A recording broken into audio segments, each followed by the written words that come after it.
3 trees grew in the forest, and they all lived side by side.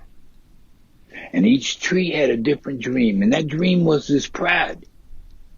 The first tree wanted to be a ship and sail across the sea, a ship to carry kings and queens and lots of royalty.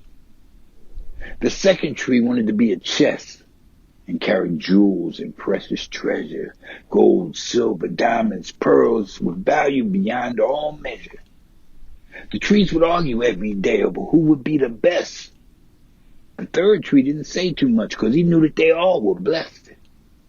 He said that he was content to stay right there pointing straight up to the sky, letting everybody know the way to God, so he held his limbs way up high. All 3 trees were eventually cut down and taken to the mill. The first 2 trees were happy, their dreams they could now fulfill. The trees were then cut into boards, and the boards were hauled away. The first 2 trees were happy, their dreams were underway. The first tree did become a boat, but a boat is not a ship. In fact, he became a fishing boat, and he hated every trip. He wanted to carry kings and queens and sail across the sea, but instead he carried stinking fish, as he was as smelly as a boat could be. The second tree did become a chest, but he didn't carry jewels. In fact, he became a feeding trough that was used to feed the mules.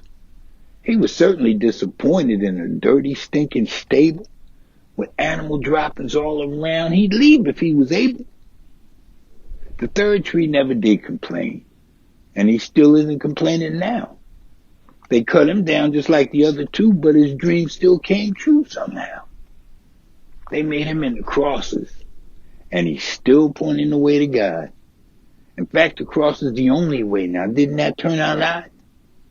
Nothing has pointed more people to God than the symbol of the cross. That little tree received his dream when he thought that all was lost. And even though he's been cut down, he still will live forever. His dream will live forever too, because the cross will perish never. And that fishing boat was also used to carry royalty, because Jesus preached from out of that boat by the shores of Galilee. And the tree that wanted to be a chest and carry precious jewels got to carry the baby Jesus as a manger for feeding the mules. Sometimes you may not get the things you want the way that you think you should. But if you trust in God, it will all work out in the end for everybody's good. BlindTony1016 @gmail.com.